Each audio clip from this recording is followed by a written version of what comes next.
Bom dia a todos, bom dia a todas, sejam todos bem-vindos a mais uma edição do 10º Congresso Todos Juntos contra o Câncer. É com uma alegria e uma satisfação enormes que iniciamos o painel Navegação de Pacientes para melhorar o acesso aos cuidados em oncologia. Eu sou Tamara Teixeira, sou enfermeira oncologista, movimentadora do TJCC, e para tornar esse painel possível, hoje nós contamos com a presença de um time de especialistas sensacionais, que eu vou apresentar para vocês agora.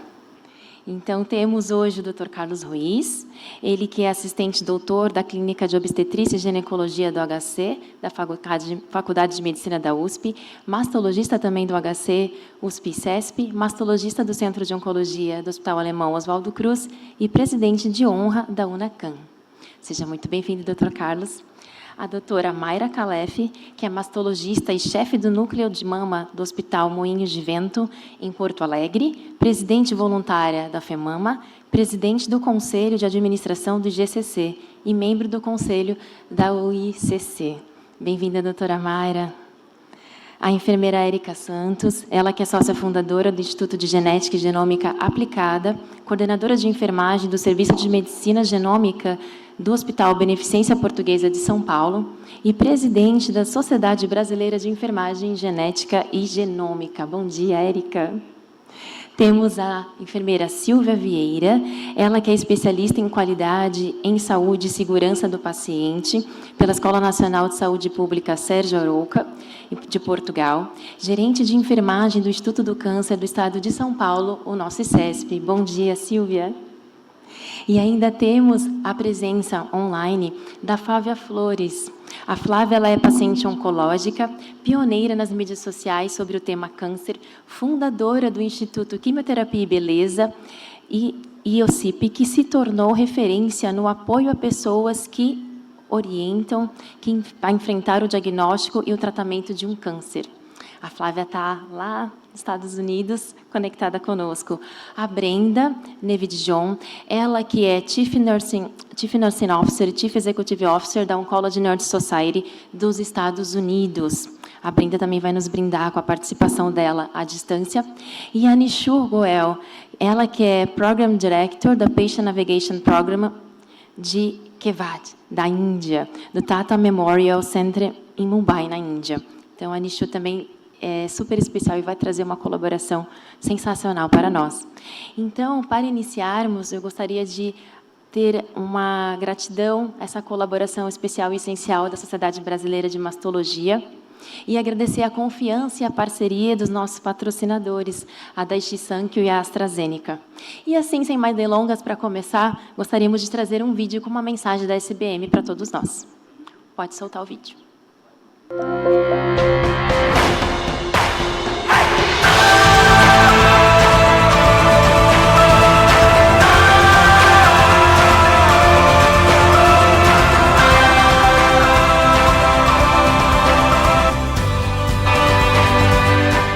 Neste Outubro Rosa, vamos estender as mãos e os corações. Apoiemos as mulheres em sua jornada corajosa contra o câncer de mama. Cada gesto, cada palavra, cada ação conta. Cada voz, cada história importa. Compartilhe a mensagem Juntos somos mais fortes. Câncer de mama tem cura. Porque juntos podemos criar um futuro de esperança e união para todas as mulheres.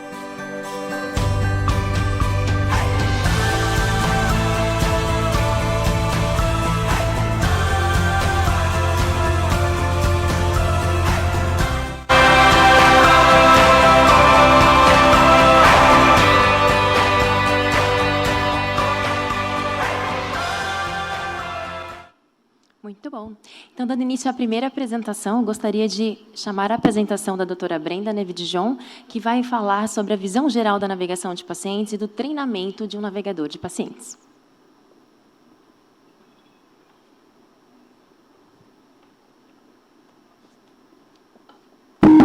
Podem soltar a aula da doutora Brenda, por favor.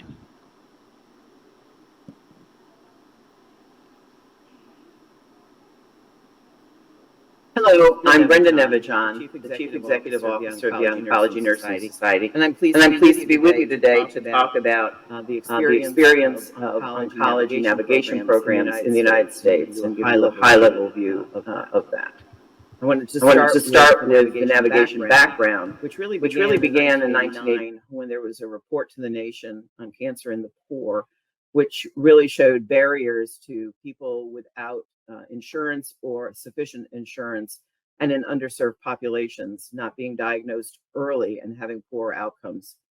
The first patient navigation program came out of this. It was initiated by Dr. Freeman in Harlem. And these were community-based navigators. They were members of the community. They were trusted by the community and were able to get people to come in for screening and getting their appointments more efficiently. You can see the other highlights of things that have happened along the way. The most recent was the publishing of the navigation standards of professional practice. And we'll talk about those in a few. This is the definition of oncology navigation that is part of the standards, and the typical definition you'll see, because it's about assistance to patients and families to help them overcome the barriers that we have in our healthcare system, and so they would have access in a timely way to care throughout the phases of the cancer experience. It's often, where do you begin to develop a program? We always say, desenvolver you've seen one program. Here you've seen one program. Então, se você viu um programa, você viu um programa. Nós começamos esse programa sem normatização no planejamento, implementação e avaliação do valor desses programas. O Dr. Freeman, ele então tinha navegadores na comunidade que ajudavam as pessoas a entrarem no sistema de saúde. E à medida que o sistema de saúde foi entendendo essa ideia, isso foi mudando a navegação. Hoje se vê mais assistentes sociais e enfermeiras capacitadas em navegação. Ainda não há programas de educação formais, né? Isso se aprende no próprio trabalho. E seria bem importante ainda para nas escolas de enfermagem e assistência social. Aqui os blocos construtores do programa de navegação. À esquerda temos avaliação na comunidade, organização, os modelos de cuidado, a delineação do papel do staff, né? E à direita, então, são as competências, né, definição do papel do navegador, né, que seja enfermeiro ou assistente social. E quais as competências esperadas e quais as normas da prática. Então, há uma progressão no que se faz em termos do desenvolvimento do programa. Esse aqui é um escopo e eu quero me concentrar no bloco inferior, que é a harmonização dentro dos grupos profissionais, na definição da navegação e no delineamento do papel. É importante que médicos, assistentes sociais, enfermeiros, administradores e todos estejam alinhados, então, na mesma página, em termos de desenvolver a navegação, esse programa, porque demanda recursos para fazer isso. Quando se vê o ponto de partida, ele precisa começar pela avaliação da necessidade do paciente e das barreiras ao cuidado, antes de identificar as intervenções apropriadas.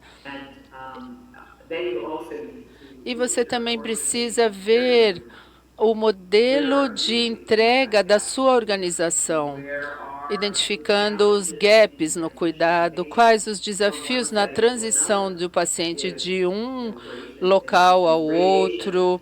Por exemplo, a radiação, se não está alinhada com o centro de inclusão, isso pode trazer questões de transição. Quais são os atrasos no cuidado? Quais os dados sobre utilização de visitas de emergência ou admissões inesperadas ao hospital para os pacientes?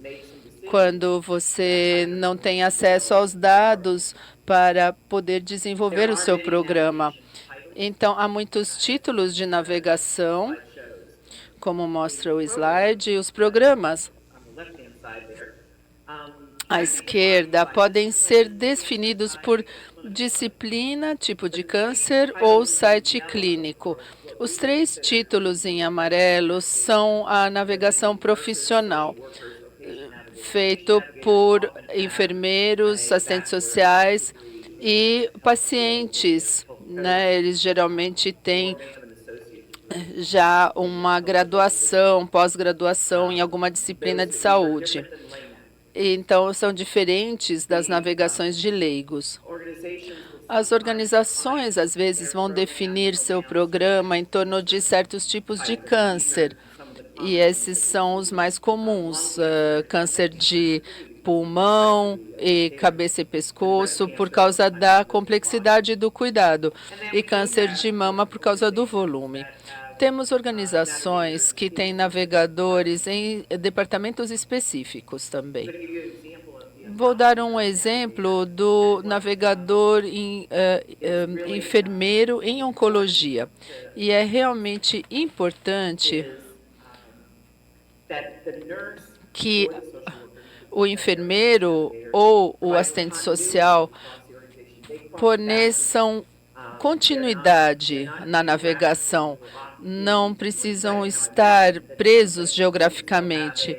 Alguns locais fazem isso, no entanto, não tem um navegador de mamografia. Essa pessoa fica presa na área de mamografia e aí tem que passar adiante. Mas o ideal é não ter essas fronteiras. Então, vou mostrar o que um navegador enfermeiro faz sendo enfermeiro. A preparação do navegador demanda competências, normas das práticas e o treinamento, a prática, né? Então, desenvolver a descrição da função, selecionar candidatos e comunicar à equipe o que se espera desse papel e combinar com orientação, manejo contínuo e desenvolvimento profissional. Competências, no geral, fornecem orientação em 4 categorias: coordenação do cuidado, comunicação, educação e o papel profissional. São escritos de uma forma que descrevem comportamentos, e um exemplo disso é, por exemplo, a comunicação. Aqui algumas afirmações, não é tudo sobre comunicação, mas ilustram o que o papel do navegador, quais as habilidades que tem que ter em termos de fornecer os serviços de navegação aos pacientes. Então, por que normas para a prática? Por 3 décadas não havia normas para a prática, e por isso, então, um navegador era como ver um programa, e havia uma diversidade enorme na descrição das funções e dentro do que faziam diariamente. As normas são importantes para fornecer informação clara sobre o que era o papel, claramente, orientar no desenvolvimento de conhecimento e habilidades. E também ajuda os empregadores a estabelecerem benchmarks para esse papel e informação para quem faz as políticas, entendendo o papel nas discussões sobre se esse é um papel que se pode cobrar dentro do sistema de cuidado com a saúde. Um grupo desenvolveu essas normas e foi a iniciativa que em 2015 e 2016 que continuou a ser elaborada sob o guarda-chuva da iniciativa do Biden. E quando ele se tornou presidente, então isso foi continuado. Esses foram os papéis para continuar em colaboração com 6 organizações de assistentes sociais, advocacia de pacientes, enfermeiros, que fornecem serviços de navegação. O grupo pediátrico foi um e a academia de oncologia foi a outra. Continuamos a trabalhar juntos, estabelecemos 19 normas para a prática profissional, para serem um guia que ajuda os empregadores a estabelecerem o que queriam fazer em termos do programa. Reconhecemos que há exceções às normas, organizações podem querer modificar as normas de alguma forma ou não aplicar todas as normas, como eu mencionei, há 19. E essas normas não se aplicam a navegadores pares ou leigos, essa é outra categoria. Nos Estados Unidos, outros títulos estão surgindo, como navegador financeiro. Então, aqui a norma é estruturada assim, a norma e a definição. E depois detalhamos mais, definindo todo o conteúdo. Esse é sobre a qualificação. Então, aqui, por exemplo, a educação necessária, o mínimo, né? Então, o navegador de pacientes vai reconhecer que pelo menos bacharelado e alguma pós-graduação é desejada. Aqui, por exemplo, quem que se encaixa aqui, enfermeiro ou assistente social. Aqui é o treinamento para os navegadores não clínicos, é parte da proposta que está sendo revisada pela população Medicare, não só para oncologia, mas para outras doenças, e será para navegadores não clínicos, para ajudar as pessoas a negociarem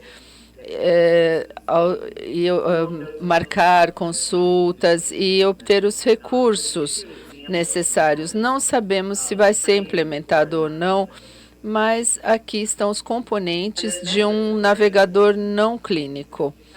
Métricas são importantes para saber se você está fazendo a diferença com a população que serve. Então, tem que haver uma avaliação. E se você está acrescentando navegadores, como é que você mede para a organização? Essas são algumas métricas típicas usadas.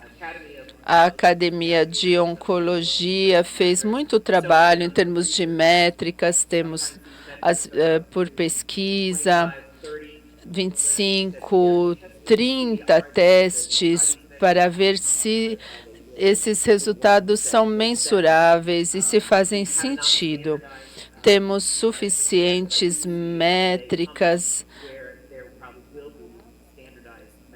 Aliás, estamos justamente na construção para termos métricas padronizadas suficientes para termos uma linha basal antes de começar a coleta e a medição de dados com a regularidade de a cada 6 meses, 1 ano, por exemplo.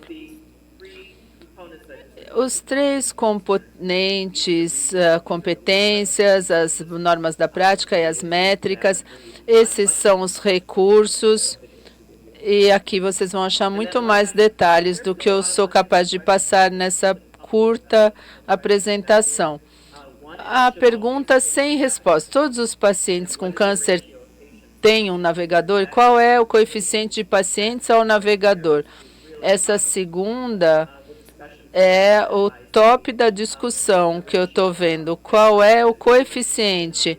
Isso depende se é um grupo específico que se está servindo, por exemplo, o câncer de cabeça e pescoço demanda muito mais trabalho do que o de mama.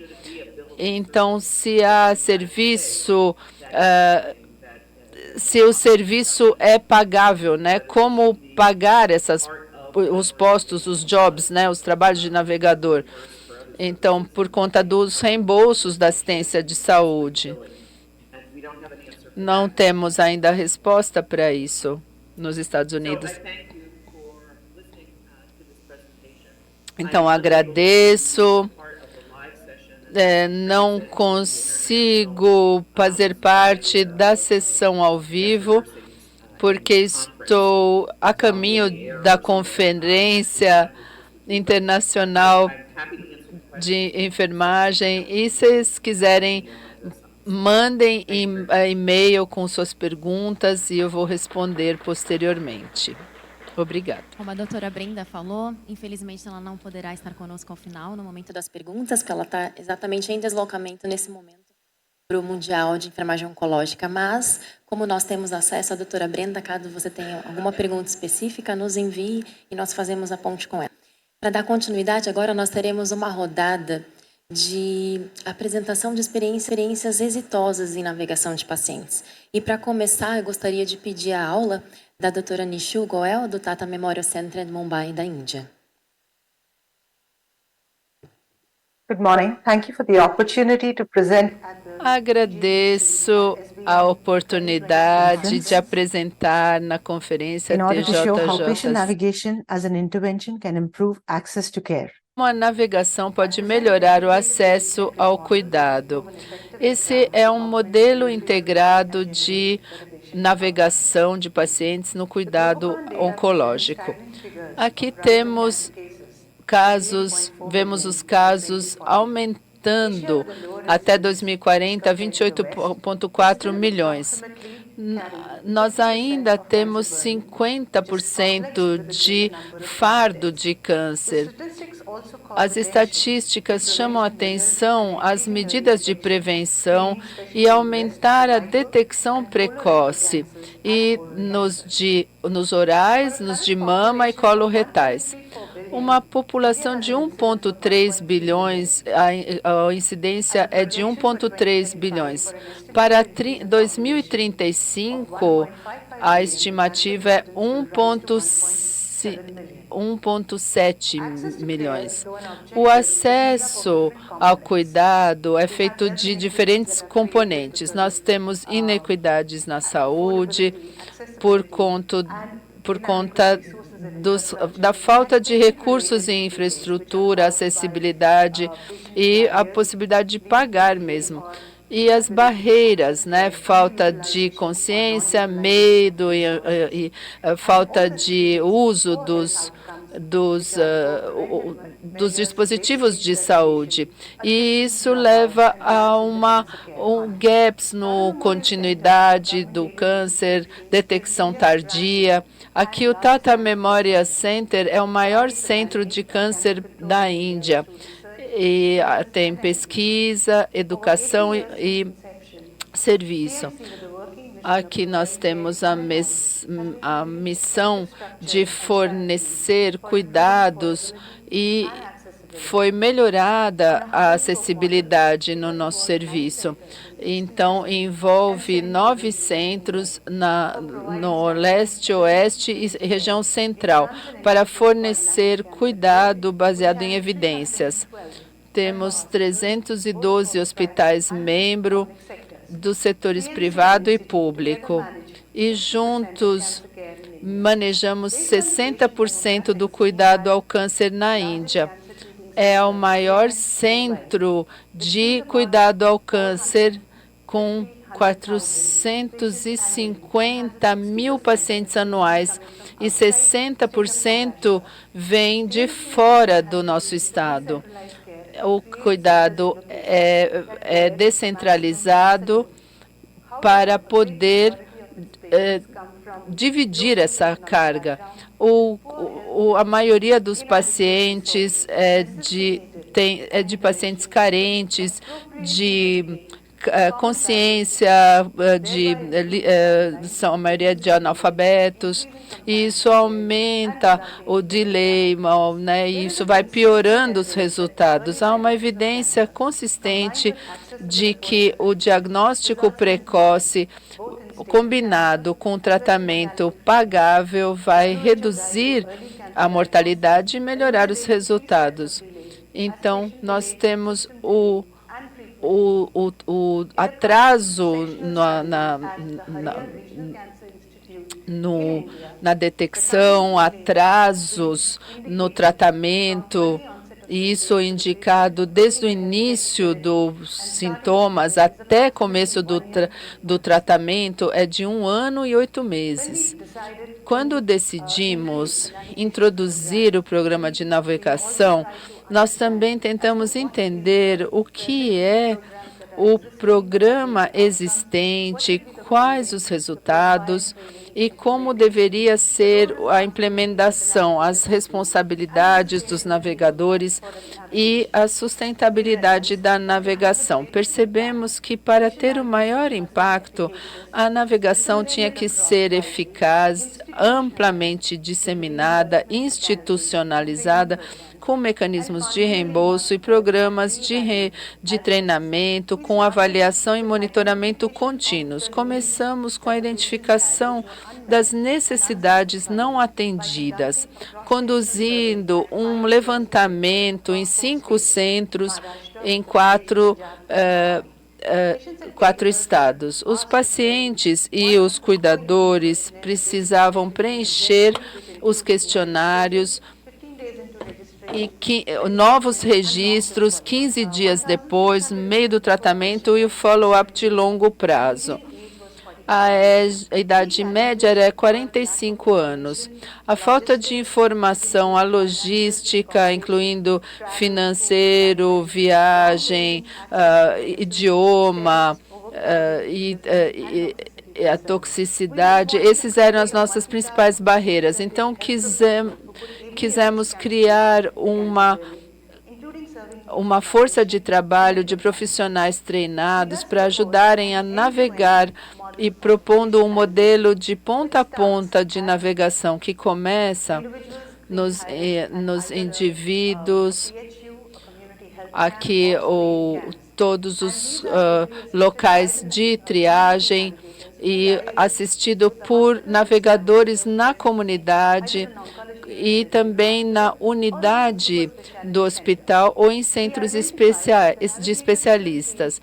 E o navegador deveria estar nos 4 pontos principais, que são nos departamentos de cirurgia, radiação, nesses sites de tratamento e detecção. E identificamos as responsabilidades e atividades do navegador a cada estação da jornada do paciente. E, com isso, nós implicamos que os resultados que seriam criados seriam mais adesão ao tratamento, satisfação, detecção precoce e acesso ao cuidado. Começamos com um levantamento de necessidades, criando um programa acadêmico de 36 módulos de crédito, com treinamento psicossocial e clínico aos navegadores ao longo de 1 ano. Os primeiros 6 meses seriam de treinamento acadêmico e depois intensivo.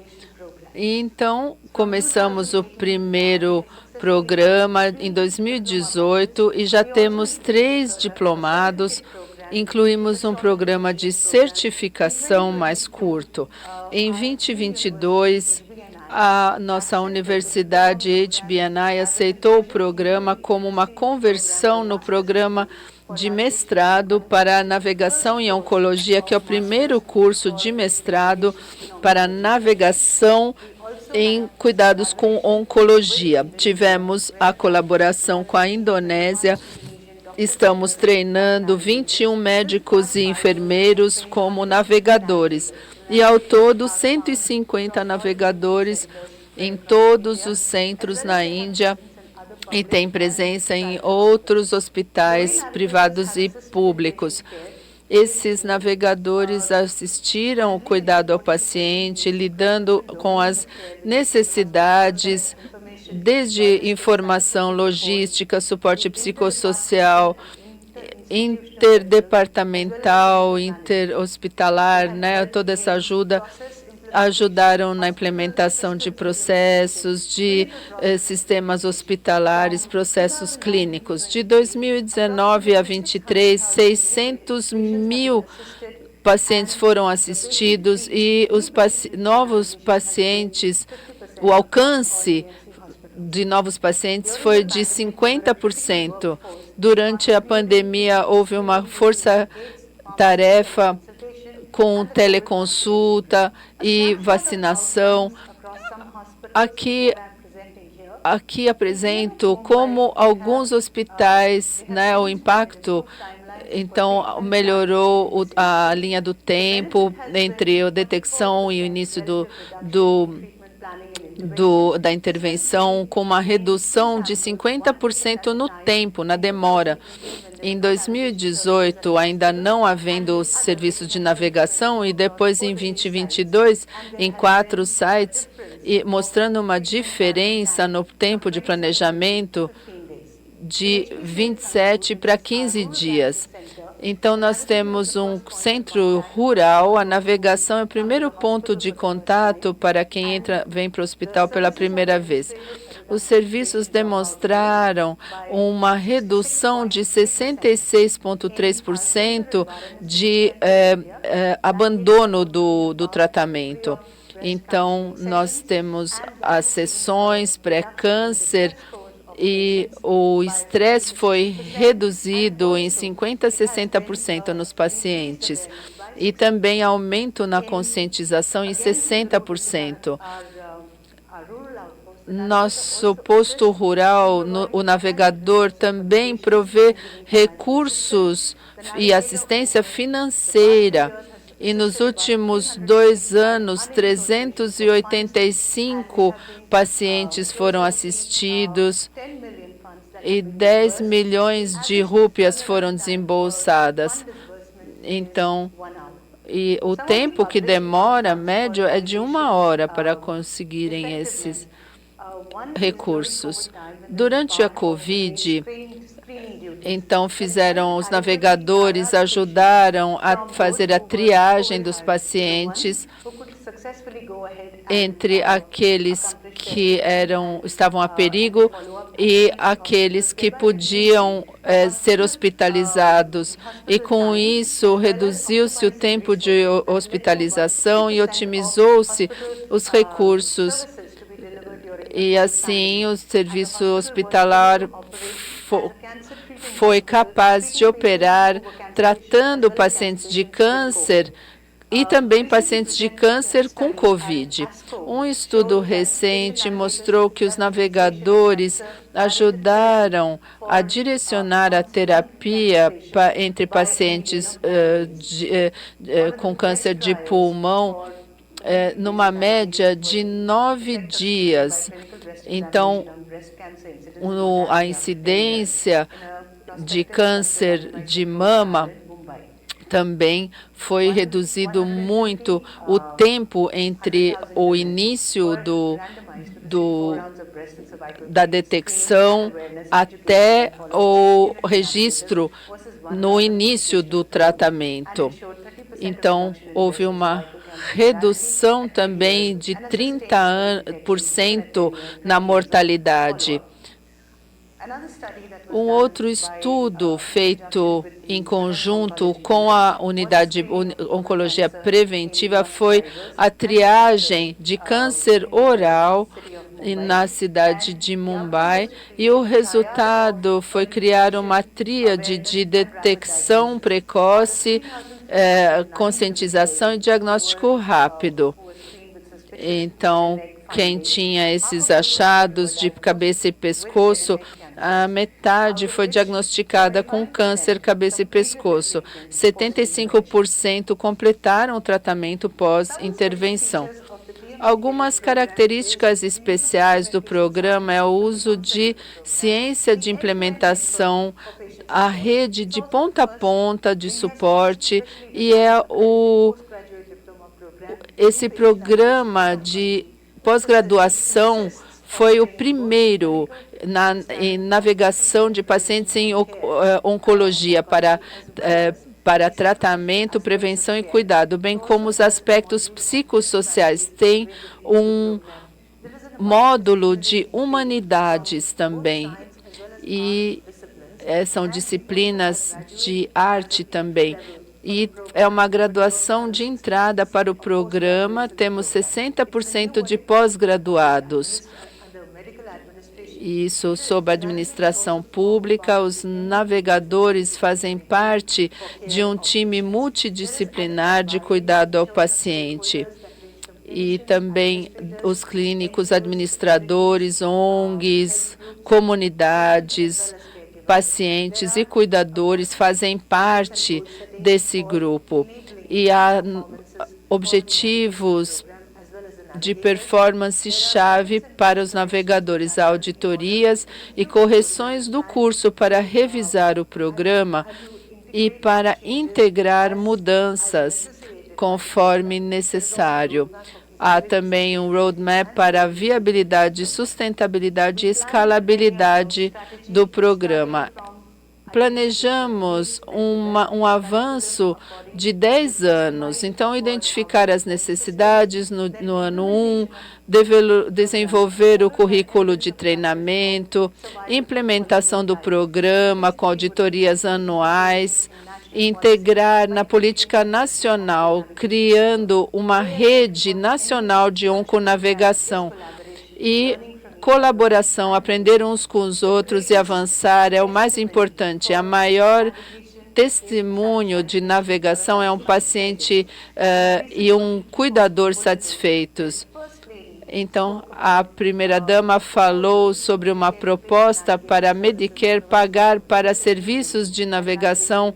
Foi um dos maiores logros, né? E isso aconteceu porque a primeira-dama Biden ela recebeu esse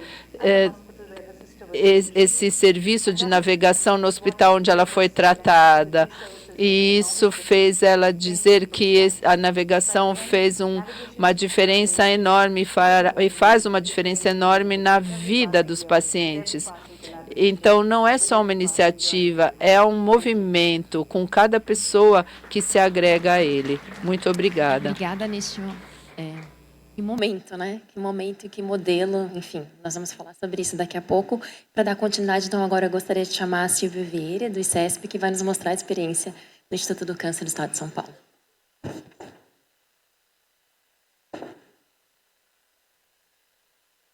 Agradeço o convite. Tá bom.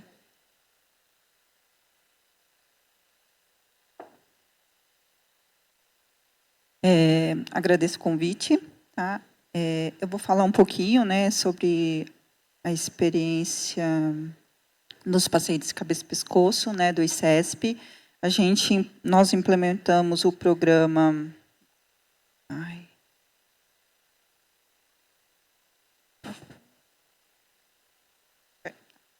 Nós implementamos o programa em 2018, né, com o objetivo de estruturar um modelo multiprofissional para assistência aos pacientes de cabeça e pescoço, pensando que esse paciente era um paciente dentro da jornada do cuidado muito complexo.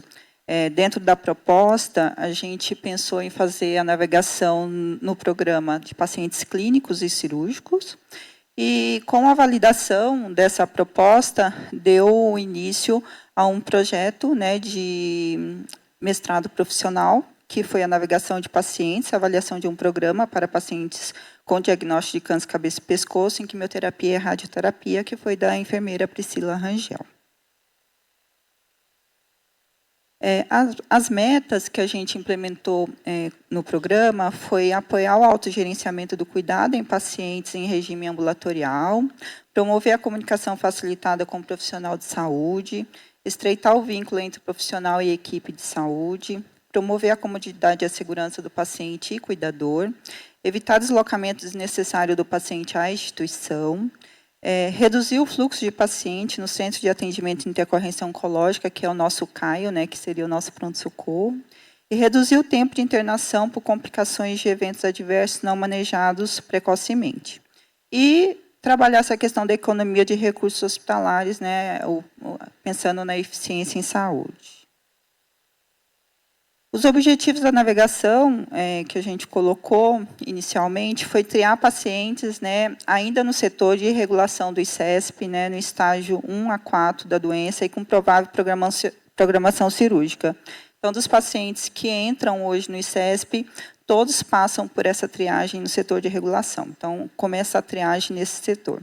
Avaliar as condições biopsicossociais dos pacientes com indicação cirúrgica, avaliar as condições e necessidade de cuidados pré- e pós-operatório, esclarecer dúvidas referentes aos procedimentos cirúrgicos, orientar os pacientes quanto aos cuidados pós-operatórios no domicílio, encaminhar os pacientes para o programa Ensinando a Cuidar. A gente tem um programa que a gente trabalha no pós-operatório dos pacientes e os familiares são treinados a prestar uma assistência a esse paciente no nosso Centro de Simulação Realística, que é o CETO. Identificar precocemente possíveis entraves de alta, né, desses pacientes, priorizar e viabilizar a realização de exames para estadiamento, monitorar a adesão durante as consultas multiprofissional e pelo alô enfermeiro, planejar implementações para minimizar riscos assistenciais na jornada do paciente e discutir os casos em reunião multidisciplinar da cabeça e pescoço para avaliação quanto à indicação do tratamento. Essa reunião é tanto de corpo clínico, que acontece às quartas-feiras, e uma reunião uma vez por semana também com as lideranças médicas dessa especialidade. O fluxo de navegação dos pacientes cirúrgicos, então, a triagem começa, é uma triagem médica na regulação, né, após o aceito, o paciente é agendado até em 10 dias, e a equipe multidisciplinar, o médico, enfermagem, nutrição, serviço social, psicologia, odontologia, todos têm essa consulta agendada em até 10 dias. A indicação que a gente coloca, a indicação clínica de tumor de cabeça e pescoço, né, cavidade oral, exame de estadiamento em até 10 dias também, retorno ao médico em até 15 dias, e a cirurgia realizada aí, no máximo em até 60 dias. E aí, quando o paciente ele é admitido no ambulatório, já nesse período de 10 dias, a gente tem as equipes assistenciais e, nesse cuidado, a gente tem um checklist que é implementado para avaliação dessas equipes. Então, enfermagem, psicologia, nutrição, serviço social, odonto, fono e médico, todos eles têm um script, o que eles têm que seguir e os pontos de atenção que a gente sempre coloca hoje, a questão das barreiras, né, que esse paciente tem no contexto geral, desde barreiras de comunicação, se esse paciente tem algum entrave social, que é algo que a gente leva como uma real importância, até no pós-operatório, que a gente acaba encontrando muitos problemas em relação a esse processo. E outro ponto importante que a gente vê também é a equipe da odonto envolvida nesse processo já no pré-operatório.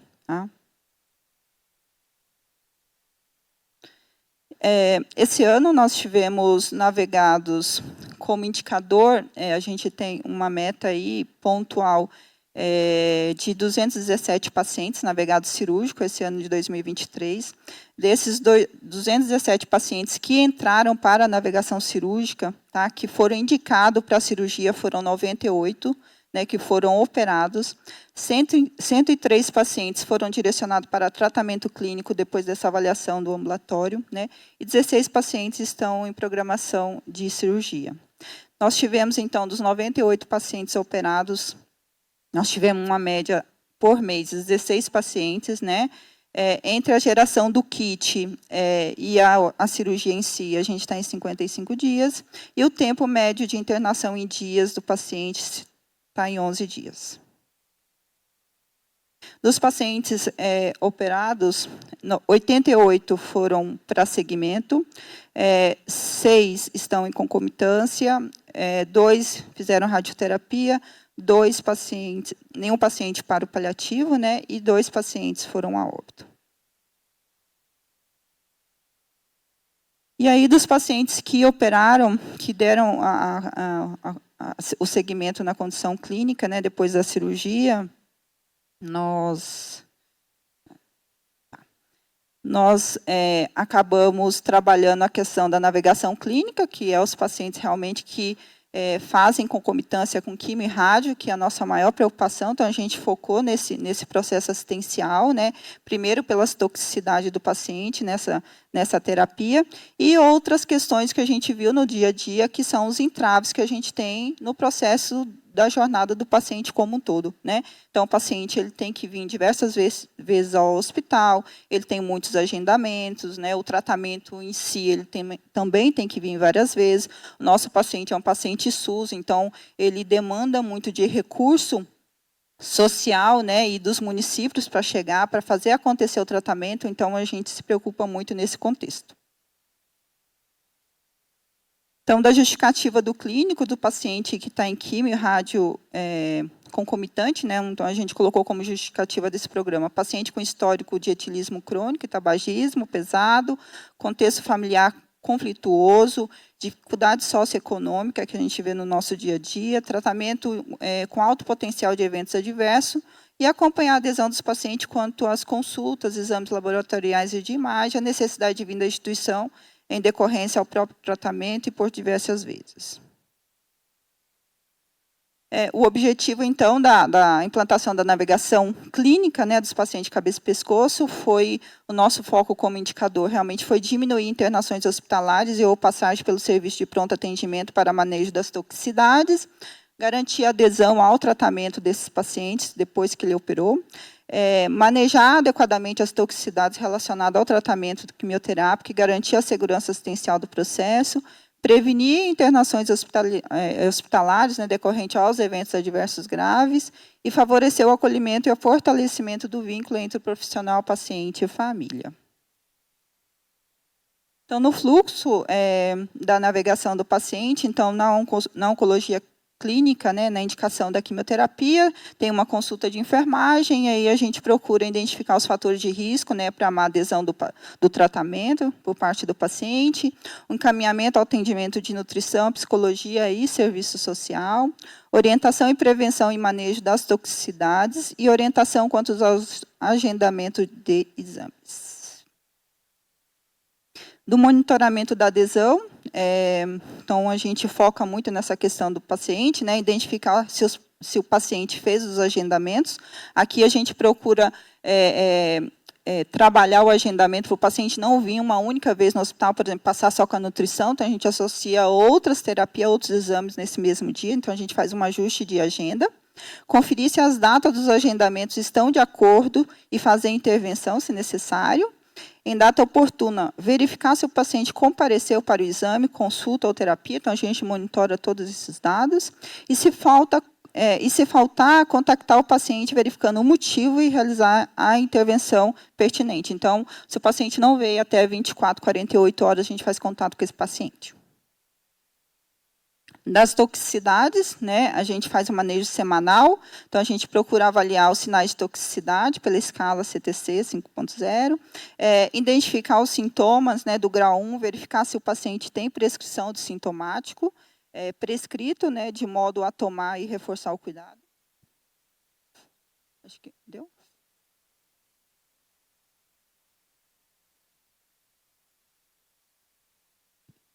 Acho que foi.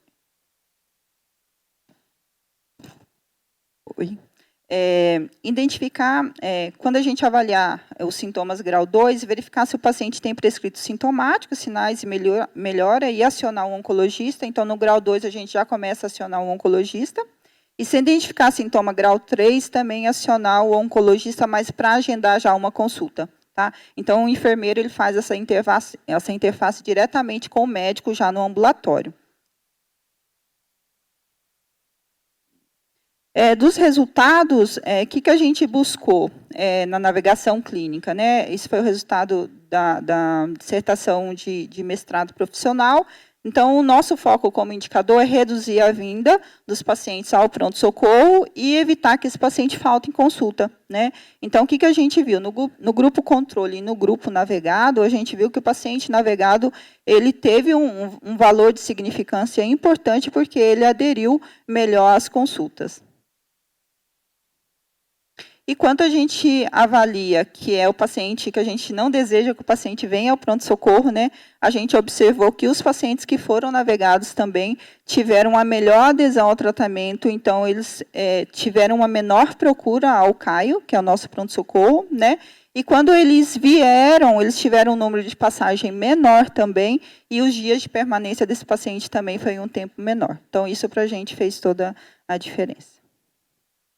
Na discussão, então, todos os casos semanais, né, tanto da navegação clínica como da navegação cirúrgica, a gente senta com as especialidades médicas e com toda a equipe multiprofissional, com foco de planejar, né, um cuidado individualizado, fazer troca de saberes, identificar os pontos de melhoria nos processos institucionais, melhorar os processos assistenciais como um todo, melhorar a trajetória, né, do paciente num contexto geral, trabalhar o engajamento dos profissionais, que é algo importante também, e a gente quer fortalecer essa questão da capacitação dos profissionais que estão na navegação. Quem participa desse processo como um todo é os enfermeiros navegadores, os médicos oncologistas e cirurgião, os enfermeiros da radioterapia, psicólogo, nutricionista, assistente social, fono, gerentes e coordenadores. Os resultados. Então, a gente viu que no início a gente teve como métrica implantar um indicador, então a gente viu que esse indicador ele vem se mantendo, né, conforme a gente colocou como padrão dentro do nosso programa. Aumento da satisfação dos pacientes, a gente conseguiu fidelizar os pacientes ligam no Alô Enfermeiro, pede para falar com os enfermeiros navegadores, e isso é muito bem fortalecido com esses pacientes da cabeça e pescoço.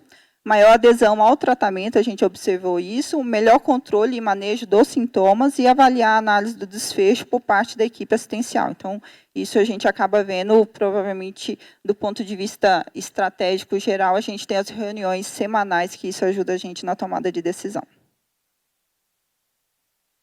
E as próximas estratégias da gestão assistencial para o programa é realizar a consulta conjunta com enfermeiro nutricionista na navegação clínica e cirúrgica. Isso a gente já está fazendo, depois que a gente implantou a navegação, esse ano a gente começou com a consulta conjunta. Então, tanto na primeira consulta ambulatorial do paciente, como no clínico, também na navegação clínica, hoje o enfermeiro e nutricionista sentam junto na consulta, discutem o caso e já propõem ações conjuntas para manejar esse paciente. Implementar a avaliação da fonoterapia e estomoterapia no pós-operatório de pacientes sem programação hospitalar. A fono já avalia esses pacientes na saída e agora a gente está implantando uma oportunidade da avaliação da estomoterapia na internação com a alta do paciente.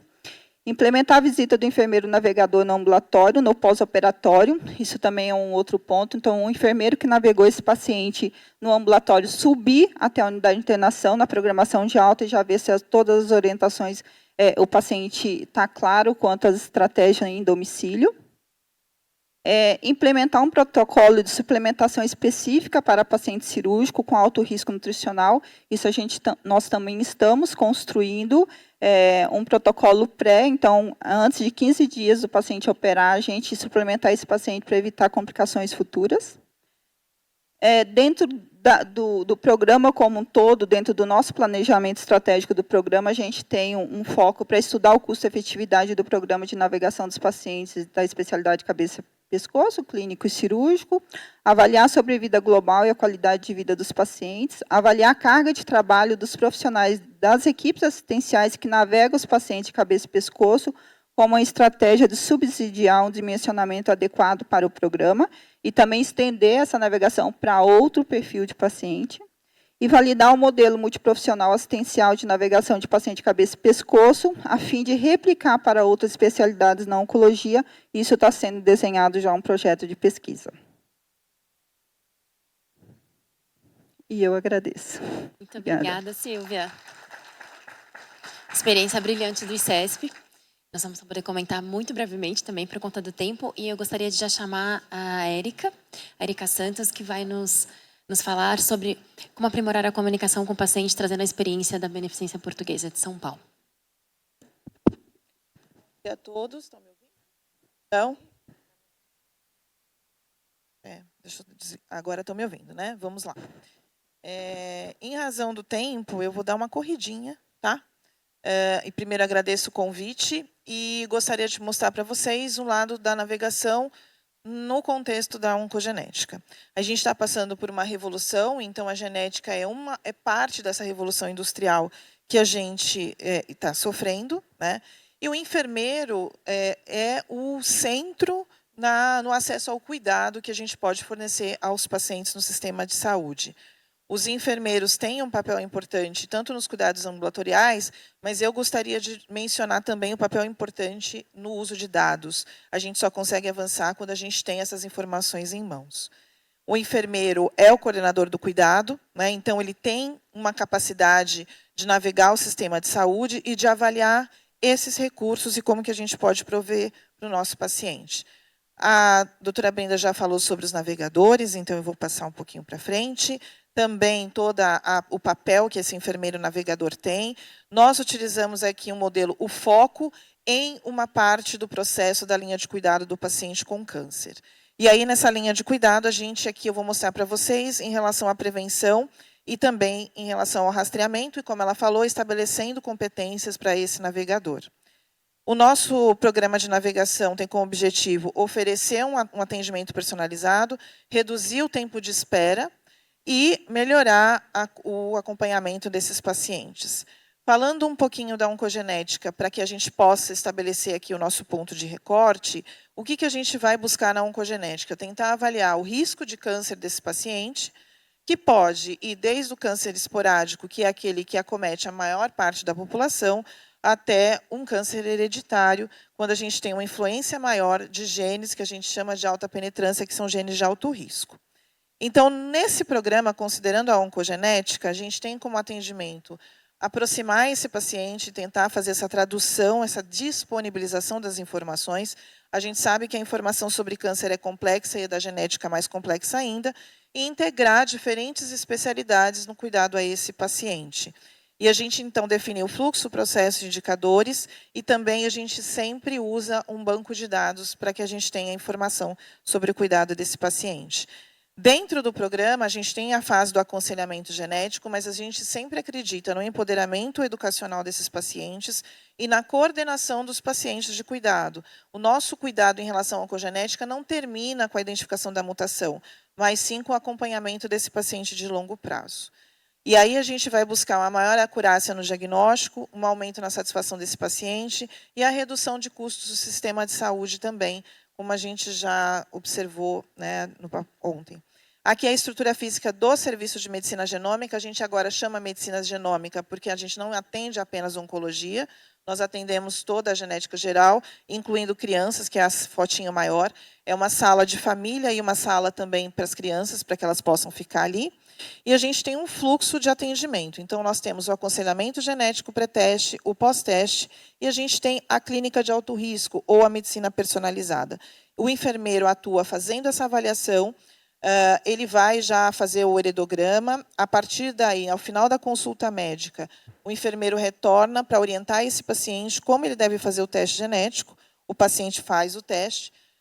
Depois que ele faz o teste, entra em contato conosco, é feita a consulta médica, a consulta de enfermagem, e aí a gente faz o encaminhamento para diferentes especialidades, exames, ou para a equipe multi. A gente tem como o banco de dados, aí a gente utiliza o Progeny, que é um banco específico para heridogramas, e nós também estamos desenvolvendo uma ferramenta específica para a navegação desses pacientes que a gente está em teste agora.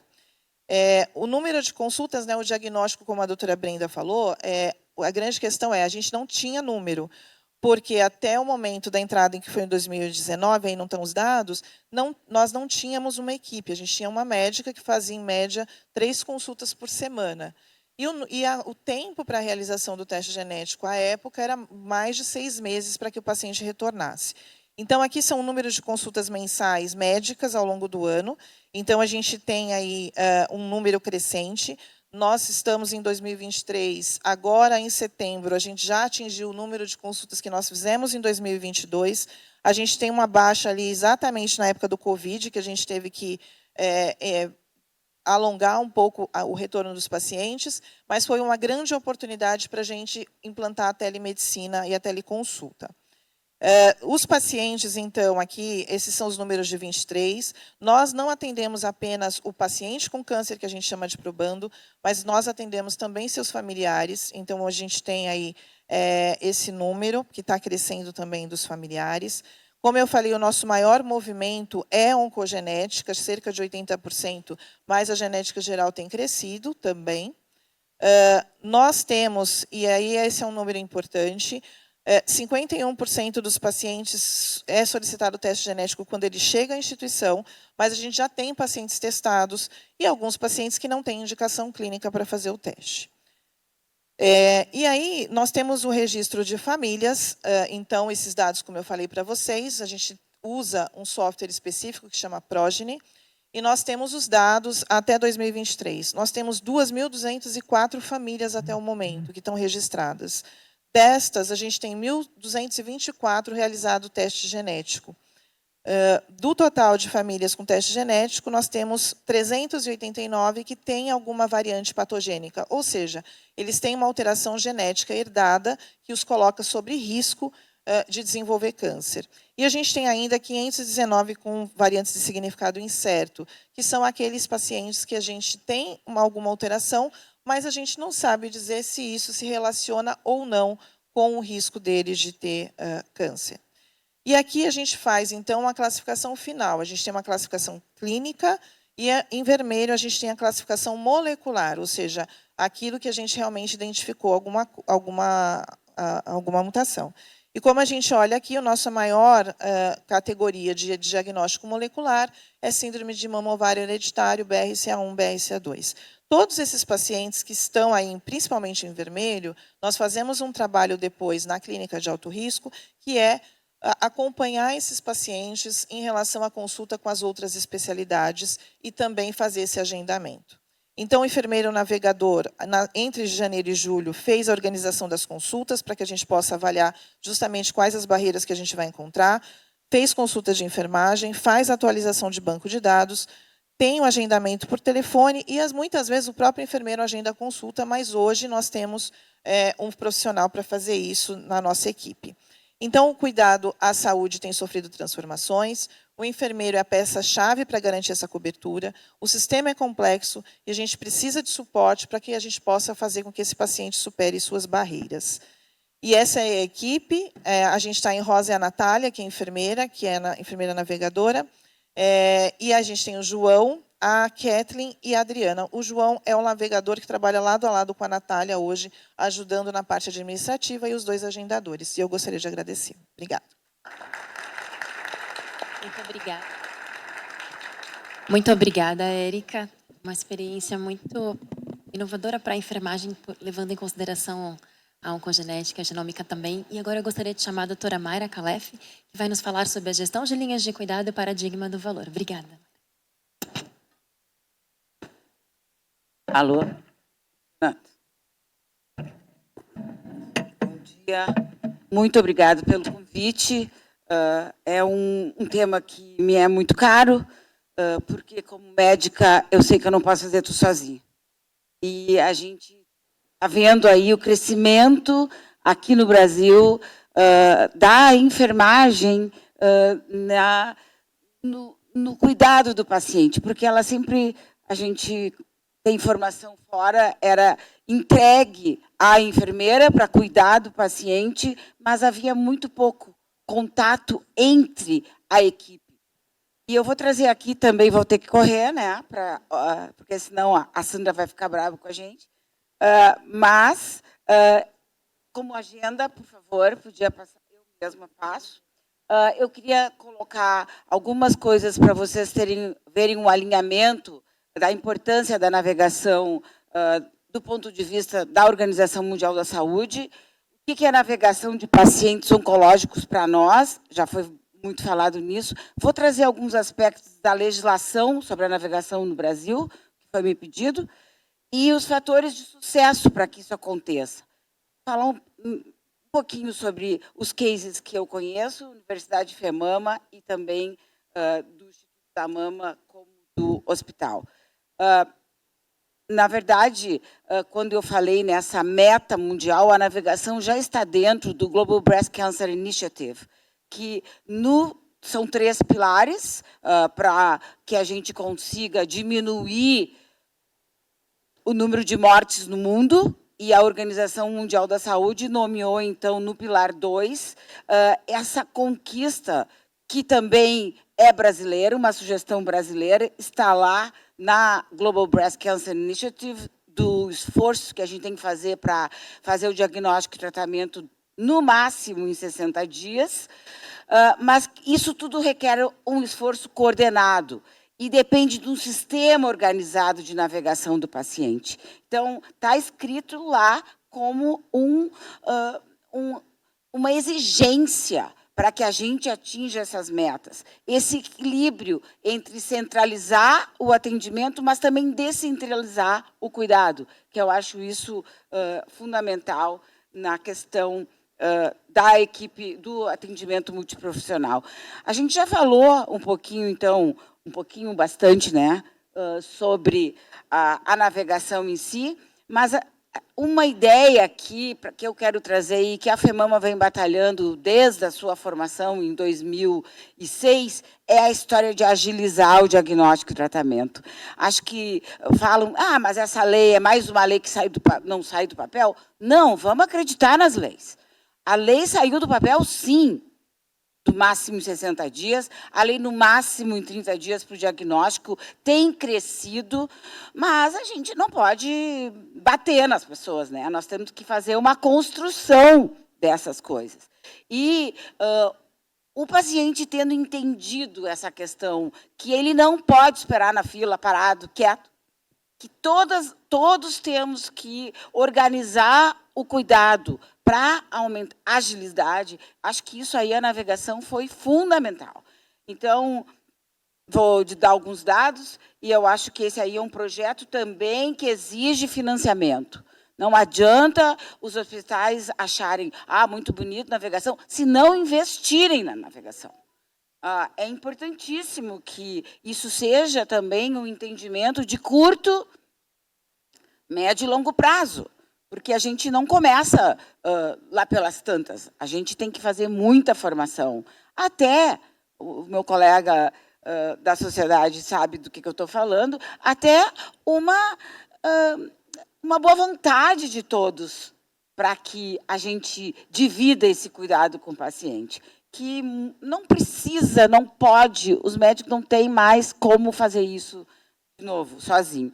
E, em setembro de 2022, graças ao esforço de muita gente que está aqui e que nós temos que continuar, porque passar uma lei não significa que ela vai ser implementada, a gente tem que ficar de olho, né?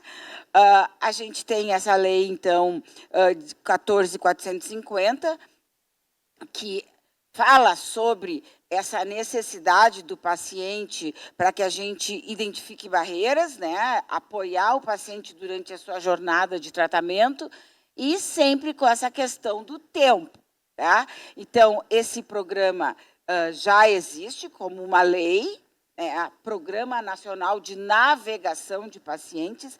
Ela é uma legislação que ainda está passando a 2952 em discussão no Senado, que instituiu a Política Nacional de Prevenção e Controle do Câncer, onde a navegação ali aparece muito forte, e também está em discussão na Câmara dos Deputados, que propõe dentro do Estatuto da Pessoa com Câncer, criar esse Sistema Nacional de Acompanhamento da Pessoa. Isso está em discussão agora na Câmara. Então, eu acho que nós aqui, como advocates, como pessoas que estão aí de olho nessas legislações, nós temos que pressionar para que isso não volte para trás. Nós temos que evoluir nisso. E existe, dentro da legislação sobre navegação de pacientes, nós temos algumas leis estaduais que eu queria trazer aqui, que foram aprovadas nos últimos anos e estão em vias de aprovação. Em Goiânia, Rio de Janeiro e Porto Alegre. Todas essas iniciativas legislativas são importantes. Esbarram na regulamentação, sempre. Né? Isso é um problema do nosso Brasil. Né? aprova a lei, mas não entra em vigor porque falta regulamentação. A FEMAMA está atuando muito fortemente, através da sua rede, na sensibilização de vereadores e deputados de todo o país para levar essa proposta adiante, porque ela não pode ficar sem regulação. Essa regulamentação exige um esforço grande para a gente continuar disseminando a navegação. Esses esforços que nós vamos ouvir aqui são esforços, muitas vezes, pessoais, de grupos que entendem que isso é importante, mas não como alguma coisa que a gente vai estar vendo na maioria do Brasil. A formação de recursos já foi falado, e aqui eu só queria trazer um exemplo para vocês, que é a Universidade FEMAMA, onde tem um curso de AD assíncrono. Todo mundo pode entrar lá para saber um pouco mais sobre navegação. Já fez 1 ano de existência, é o curso mais acessado da Universidade FEMAMA. Isso eu acho que é importante, nós temos algumas professoras do curso. E esse curso de navegação de pacientes já teve mais de 650 alunos na plataforma. Então, existe um interesse, não é uma profissão ainda, mas vocês viram que já se tornou uma profissão na Índia, né? E eu acho que aqui a gente pode também entrar nisso, como talvez não precise todo o trabalho da enfermagem, uma faculdade para nos ajudar. Na Costa Rica, eu me lembro de ter visitado a Costa Rica há uns 10 anos atrás, eles já tinham essa figura que era um meio assistente social, meio enfermeiro, meio psicólogo, meio tudo, que tinha uma formação para isso de 3 anos. E eu acho que é uma ideia para a gente, porque as enfermeiras também estão sobrecarregadas. Quando eu vi ali toda a lista que elas têm que fazer, não dá, gente. Não é possível. Então, nós precisamos evoluir nessa questão. E, rapidamente, eu acho que existem outros tipos de navegação também que não são profissionais, né? Um exemplo é esse que o IMAMA tem, é o Instituto da Mama do Rio Grande do Sul, fundado há 30 anos.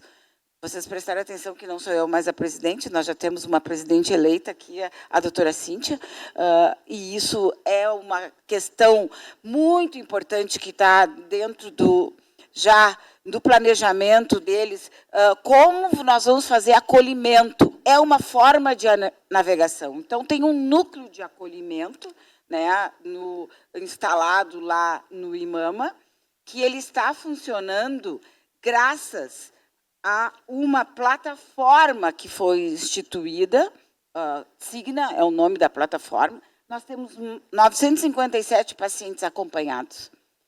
Teve o apoio da Roche, tem apoio da Roche. Nós precisamos ajudar isso, como também a AstraZeneca está fazendo um apoio agora para a gente fazer uma navegação através da regulação no DF sobre atendimento de questões genéticas. Eu quero muito a tua participação, vou te incluir no grupo, eu acho que sensacional a apresentação da oncogenética, que é essa nossa ideia. O ano que vem nós vamos trazer aqui, né? Certo? Já com a ajuda de vocês.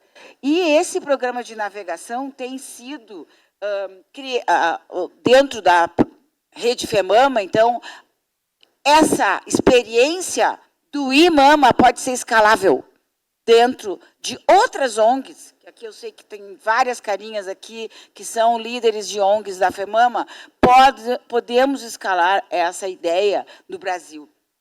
E, por último, rapidamente, passando. Então, aqui são aqui é o programa de navegação que eu coordeno, mas que existem várias enfermeiras envolvidas, que é o programa de navegação do Hospital Moinhos de Vento. Nós temos 20 anos esse ano de serviço do Núcleo Mama, e desde o dia que começou, a gente tem essa figura que não falávamos que era navegadora. O programa de navegação oficializado no Brasil, no Moinhos, Rio Grande do Sul, Brasil, teve o aporte, vamos dizer assim, o suporte técnico há 10 anos atrás, nós somos afiliados à Hopkins, eles vieram, corrigiram tudo que não estava bem, e atualmente a gente tem 2.000 pacientes navegadas em câncer de mama. Isso já está extrapolando para o resto da oncologia lá. E o mais importante que a gente vê é a agilidade desse tratamento, que depois eu sei que nós vamos conversar sobre a agilidade do tratamento. Mudaram os números do hospital e o impacto financeiro no hospital por causa da navegação. Acho que isso aí falta um pouco mais, e eu fiquei um pouco assustada com aqueles números lá do Tata Hospital, porque sem uma plataforma, sem uma grande história para ter dados, aquilo ali vai se perder, né? Então, ainda existe essa necessidade que a gente não precisa, cada serviço não precisa criar o seu instrumento de plataforma para cuidar desses dados. Isso é uma coisa que tem aqui, a Astra tem aqui, outros que estão aqui nos assistindo. Gente, nós temos que ter para todos. E aí, um dia, nós vamos chegar aqui e vamos comparar os números. Vamos ver o que está acontecendo no Brasil. E não precisa cada um resolver o seu problema de plataforma, porque no dedo, na cruzinha daquela, como a gente ainda faz, não tem como administrar tudo isso. A colega ali só falou em câncer de cabeça e pescoço. A oncologia hoje, né? Só no Brasil nós temos 700 mil novos casos. Então, como é que nós vamos fazer? Eu já queria agradecer de novo o convite e nós temos que caminhar junto, que assim a gente vai mais longe. Muito obrigada. Com certeza. Obrigada, doutora Mayra. E agora a gente tem alguns minutos, né, para contar com a participação brilhante do Dr. Carlos Ruiz, da Flávia Flores também. Como a gente vai começar a parte das perguntas, queria já trazer também para o painel a Flávia Flores e a Nishu. Esse é o QR Code para vocês enviarem a pergunta. Se vocês escanearem, vocês conseguem enviar. A gente não vai conseguir, obviamente, atender todas pela questão do tempo, mas a gente se compromete a dar uma devolutiva para vocês, tá bom? Doutor Carlos Ruiz, você está com o microfone, queria te passar a palavra. Amém. Obrigado. O que tens a dizer e a bombardear os nossos experts aqui também. Imagina. Primeiro, agradecer à Sociedade Brasileira de Mastologia por estar presente nessa mesa. Agradecer a minha ONG do coração, a qual eu sou presidente de honra, a UNACAM, que tem feito um trabalho de educação fantástico nesses últimos 22 anos, 23, com a Tininha como inspiração. E a navegação, né? Navegação hoje é o nosso objetivo maior no que concerne a maior acolhimento, humanização, amor financeiro, ou seja, é tudo de bom. O grande problema é, como a professora Mayra colocou, várias leis, papel aceita tudo. Nós temos a lei da mamografia, nós temos a lei dos 30 dias, nós temos a lei dos 60 dias, nós temos a lei da reconstrução. E como que está isso no nosso país hoje? Alguns estados em nível Brasil demoram 247 dias para fazer o tratamento do câncer de mama.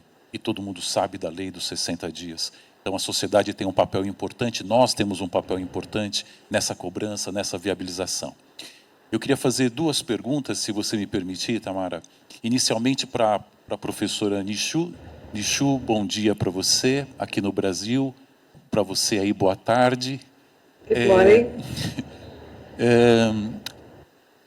Brasil e Índia têm um comportamento sociopolítico, econômico muito parecido. Muito parecido. Você passou os dados da sua implementação, você mostrou para a gente tudo que você fez, como tudo isso cresceu e os resultados disso tudo. Aqui no Brasil nós temos algumas dificuldades que são políticas financeiras e a sustentabilidade, porque muita coisa começa e a gente vê que a médio e longo prazo não se continua. Como você, dentro de um país como o seu, com características socioeconômicas muito parecidas com o nosso, conseguiu instaurar a navegação? Isso é perene, isso é para sempre, isso acaba quando você deixa de Thank you so participar. much.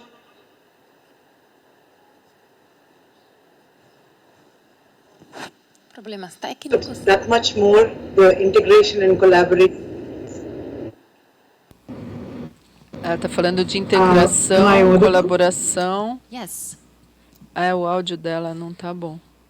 Yes. So Agora tá. we worked on a PPP Trabalhamos model, no which is modelo PPP, que é o modelo público-privado, e um dos nossos maiores fundadores... Opa, não está entrando o som. We also Agora got voltou. funding from Recebemos the fundos foundations, de and we had fundações support of government e o because government suporte do governo. Sumiu de novo.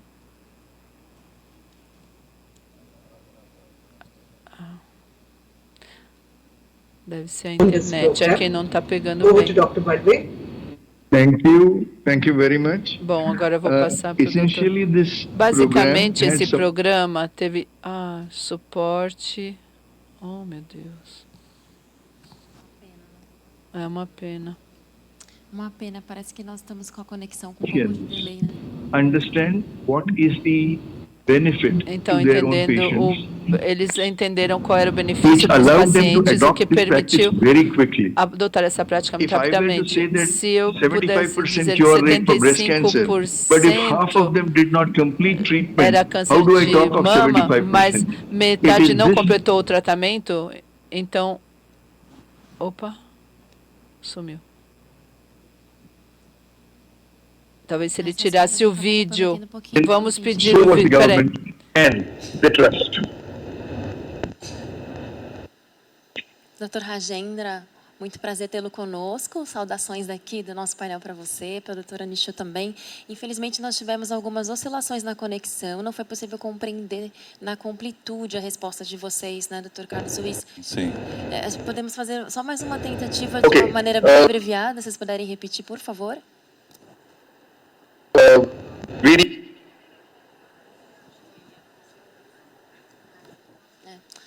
Dr. Ruiz, acho que a gente não vai conseguir, infelizmente. Sem problema. Mas a gente pode fazer isso. So am I audible now?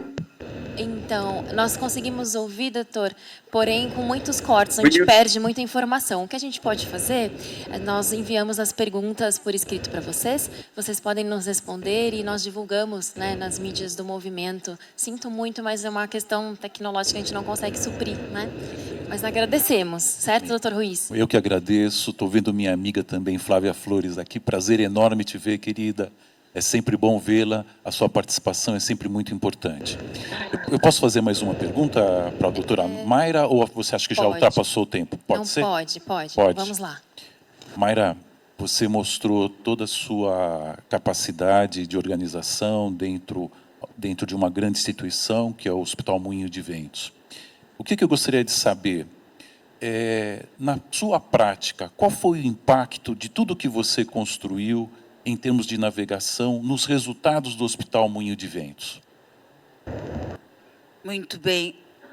Desde que a gente começou a implementar oficialmente, e ainda temos muito o que fazer, o número nosso era de 26 dias entre o diagnóstico, a primeira consulta e o primeiro tratamento.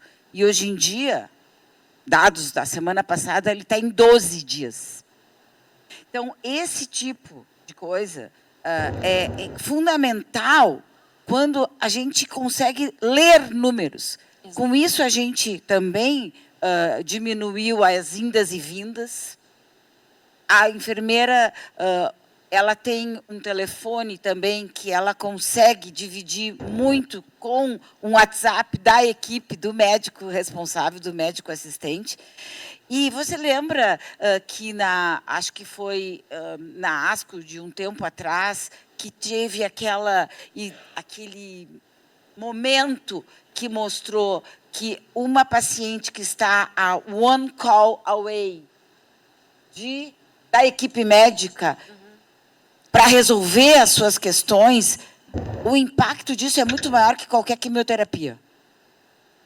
Então, essa peça fundamental, que é a navegação, que é a navegadora, pode resolver muita coisa em termos não só de aderência, mas também de resolver o que realmente precisa ser feito com uma paciente que tem, principalmente agora com essas novas drogas que a gente está começando a conhecer. Ah, mas eu estou com uma tosse, a tosse não passa, e a tosse não passa. Ela pode estar com uma pneumonite. Sim. Por conta da medicação, e a enfermeira atenta, ela vai conseguir detectar. Então, acho assim que nós temos muitos impactos importantes, sempre com o paciente no centro do cuidado. Obrigado, Tamara, obrigado. Como esse olhar da navegadora e da enfermeira, desde que bem preparada clinicamente também, impacta, né? O tempo entre diagnóstico e início de tratamento, ele é uma métrica que nós, claro, sabemos todo o impacto que tem num prognóstico do paciente, então, em termos de desfecho clínico, mas isso também é uma forma de demonstrar um retorno sobre investimento com o valor da navegação. A melhor operação da minha instituição, o melhor o giro, atendo mais pacientes, então, trago mais receita. Então, a gente tem que transformar em números. Acho que isso é um dos grandes desafios mesmo da navegação, e essa questão da pneumonite, então, é algo que a gente sempre fala, como a navegação é capaz de detectar, coordenando o cuidado, né, e manejando proativamente sintomas, como a gente é capaz de realmente impactar em desfechos. Eu queria dar as boas-vindas para a Flávia. Flávia, o esforço que a Flávia está, ela era tão cedo quando ela teve que se conectar. Flávia, obrigada, ela é uma querida, né? Tem todo esse pioneirismo na questão dos Oi, gente. Oi, é um prazer. E, assim, queria muito que a Flávia tivesse só pelo menos um minutinho para falar um pouquinho da experiência dela. A Flávia é navegada, ela é paciente, ela tem uma enfermeira navegadora para chamar de dela. Ouça, sim, a gente está com um pouquinho de delay, tá, Flávia? Só para antecipar. E ela disse que não consegue imaginar o tratamento dela sem a enfermeira. Isso é muito bacana. Então, eu gostaria só que ela comentasse isso e também abrir para que você possa fazer as suas perguntas aqui para a Silvia e para a Érica, tá, Flávia? Obrigada. Ai, agora, justo agora, a conexão. Estou ouvindo só para ter certeza, porque eu não estou ouvindo. Vixe. Estamos te ouvindo, sim, agora. Com delay. Bom dia, gente. Estou muito feliz de estar aqui com vocês, virtualmente, esse ano. E eu gostaria de falar um pouquinho sobre a minha experiência aqui nos Estados Unidos. Eu já cheguei aqui em remissão, que eu fiz o tratamento no Brasil, Florianópolis. E quando eu cheguei aqui nos Estados Unidos, eu já tinha uns 3 anos sem quimioterapia e fui passar numa...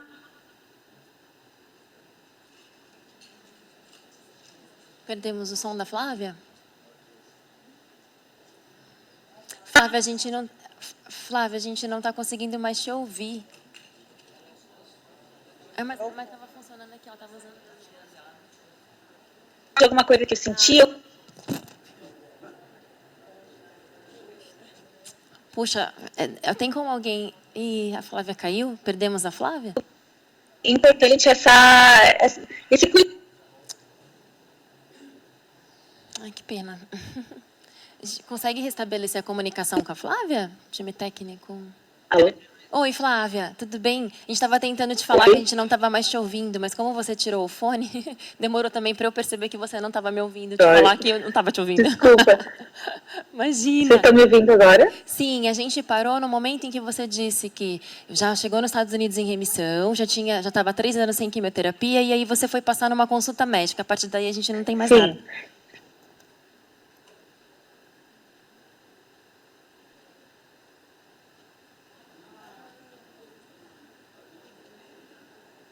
Às vezes era mais fácil a gente colocar no WhatsApp e colocar ela para falar, né, gente, no áudio. Já estou pensando... Queria saber como eu passava, se eu tinha dor, se eu tinha algum... Gente, eu acho que nós vamos ter que... Ai, Flávia, agradeço muito se você estiver me ouvindo, mas a gente não vai conseguir resolver esse problema agora. A gente tem uma questão do tempo, a gente tem que encerrar, mas a gente tem só 2 perguntas muito rápidas que eu gostaria de fazer, tá bom? A gente tem perguntas da audiência também, tanto do virtual quanto do pessoal que está mandando por aqui. Só para esclarecer, Érica, tem uma pergunta que estão te fazendo, Gilca. Qual que é o público que é atendido nesse projeto de atendimento oncogenético? Atendimento SUS, atendimento da instituição, como ter acesso? Nós temos 2 frentes. Na instituição, nós temos os pacientes que são atendidos por operadoras. A gente tem uma grande carteira de operadoras e a gente tem uma coisa importante. Geralmente, a fila para avaliação da oncogenética, mesmo com o operador, é de 4 meses. A nossa é de 1 semana. E também temos um atendimento em 8 hospitais, porque nós também fazemos parte do PROAGE, e nesse PROAGE nós temos um PROAGE Genoma Brasil, e nesses 8 hospitais nós também incluímos pacientes do SUS, mas aí é dentro do programa do governo. Muito bem, isso é importante, né? Fica claro também as portas de acesso. Silvia, também temos uma pergunta para você. Em relação ao ICESP, hoje só os pacientes que têm tumores de câncer de cabeça e pescoço que têm uma navegadora, ou já tem outros pacientes que têm esse privilégio? Inicialmente só os pacientes mesmo de cabeça e pescoço, né? E a nossa proposta agora é expandir para paciente de colo uterino. Ai, que bom, Tá bom? uterino, que bacana. A gente tem que encerrar mesmo, tem outras perguntas. Vamos ver se a gente consegue entrar no chat e responder pelo chat depois, tá? Mas eu gostaria de agradecer a participação, a presença de todos vocês, e gostaria de deixar essa mensagem de que a navegação ela é um movimento que não tem volta, que é necessário, que é uma ferramenta que proporciona benefícios para todas as partes envolvidas no sistema de saúde, no que tange aqui o câncer, mas que a gente precisa, sim, de um bom planejamento, da estruturação de um programa, para poder, inclusive, tirar a lei do papel e colocar na prática, fazer esse benefício chegar nas pontas, nas populações que mais precisam, principalmente as populações que vivem à margem, né, da sociedade, trazendo, então, esse impacto em sobrevida, em qualidade de vida, em melhoria operacional, enquanto também gera economia para o sistema de saúde, ou seja, precisamos ter a sustentabilidade. E, para isso acontecer, é unindo esforços, é planejando, implementando, é tendo métricas adequadas, mas principalmente tendo a capacitação adequada para cada tipo de navegador. Não precisa necessariamente ser um enfermeiro, a doutora Brenda trouxe, né? Navegadores de pacientes sem um background da área da saúde, assistentes sociais e enfermeiros unidos, cada um dentro das suas competências, do escopo que lhe cabe dentro das suas atribuições, para que a gente possa fazer o melhor para todos. Então, vamos todos juntos contra o câncer, certo, pessoal? Muito bom dia, obrigada a todos.